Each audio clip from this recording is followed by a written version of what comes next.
Celtics, delikado pa sa Knicks. Tatum injury pa. Mavericks, maswerte kay Flag, hawak ang number 1 pick. At Anthony Edwards, nag-viral ang night-night celebration. Ngunit bago ang lahat, kung gusto nyo ng pangmatagalang basketball shoes, New Curry 12, mabibili lamang sa halagang $2,599. I-click lamang ang link sa comment section.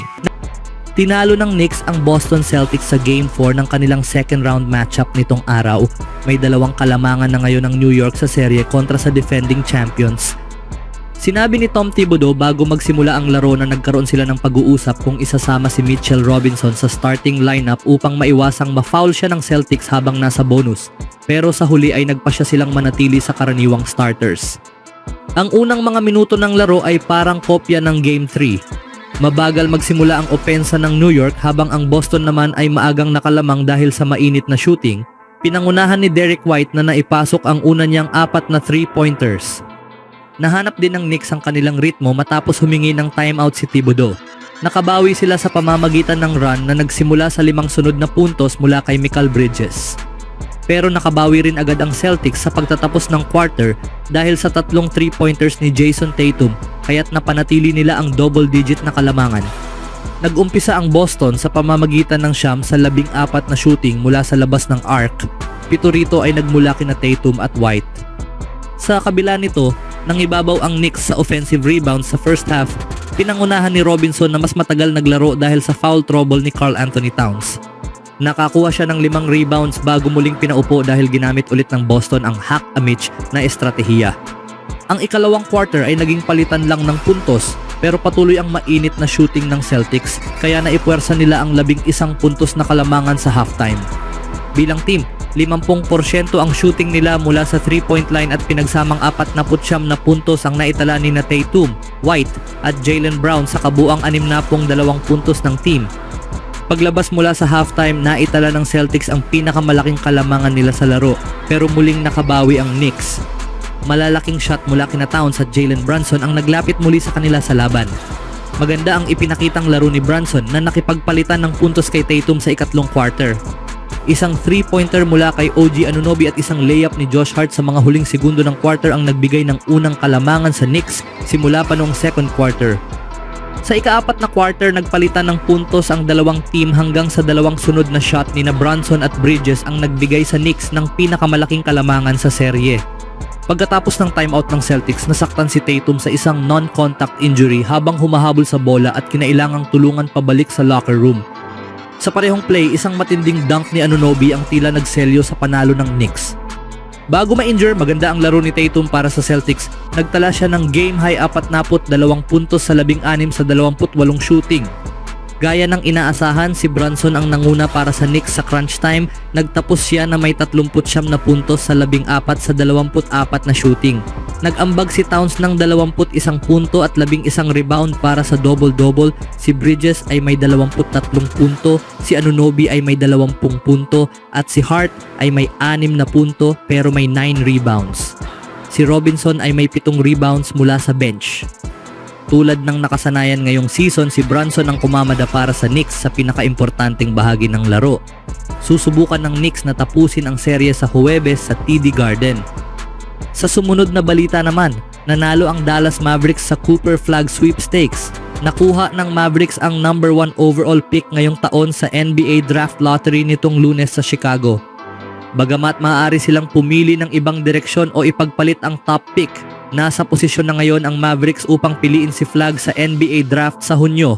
Si Flag ang kinikilalang consensus number 1 overall prospect sa draft class ngayong taon. Ang 18 taong gulang na si Flag ang nagdala sa Duke sa Final Four ng NCAA tournament ngayong season kahit natalo sila sa Houston. Nag-average siya ng 19.2 points and 7.5 rebounds per game para sa Blue Devils at kinilala bilang Player of the Year. Kung siya ang unang mapipili, magiging kauna-unahang Amerikanong kinuha bilang number 1 overall pick mula nung si Paolo Banchero noong 2022. Ang Mavericks na hindi pa nananalo kailanman sa lottery ay makakapili ngayon ng una matapos ang nakakagulat nilang trade kung saan ipinadala si Luka Doncic sa Los Angeles Lakers na umani ng matinding batikos mula sa mga fans.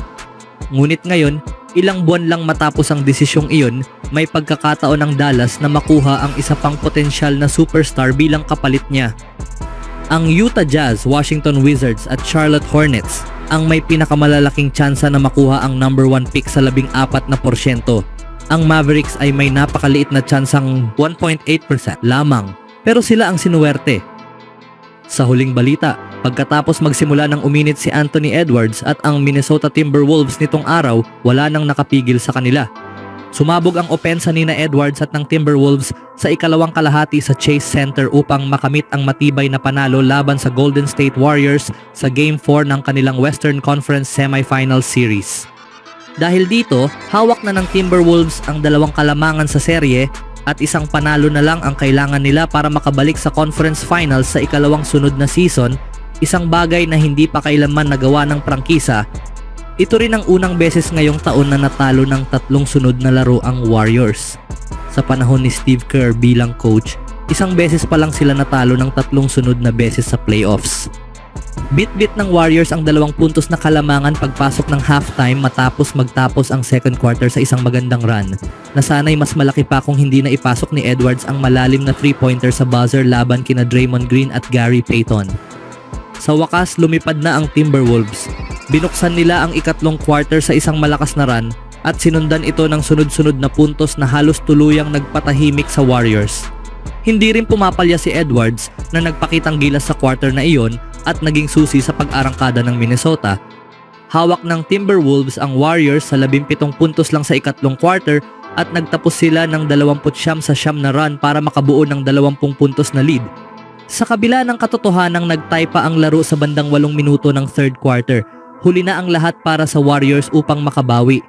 Kahit na nagtangka pa sila ng maliit na run sa garbage time, sa tulong ni na Moses Moody, Quinten Post at Guy Santos na nagsimula palang mag-shoot ng 3-pointers para sa team sa second half. Gayunpaman, nanatiling kontrolado ng Timberwolves ang laro at napanatili ang 7 puntos na kalamangan sa dulo. Nagkaroon man sila ng 10 turnovers sa ika-4 na quarter, hindi ito naging sapat upang maagaw ng Warriors ang panalo.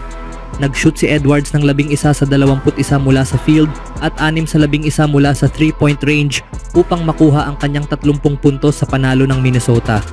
Nagdagdag si Julius Randle ng 31 punto. Nag-shoot ang Timberwolves ng halos 50% mula sa field at 47% mula sa labas ng arc bilang team. Pinangunahan ni Jonathan Kuminga ang Warriors mula sa bench, ngunit hirap ang team sa 3-point shooting. Hindi rin naging epektibo si Jimmy Butler na halos hindi nakapag-ambag sa laro. Ang pagkawala ni Stephen Curry dahil sa hamstring injury ang naging sentro ng serye sa pagitan ng Warriors at Timberwolves. Bagamat nanalo ang Warriors sa Game 1 kahit wala siya, sunod-sunod ang naging talo nila pagkatapos. Ginamit ni Anthony Edwards ang sitwasyon bilang psychological edge na lalong ikinainis ng mga fans ng Warriors matapos niyang gayahin ang night-night celebration ni Curry.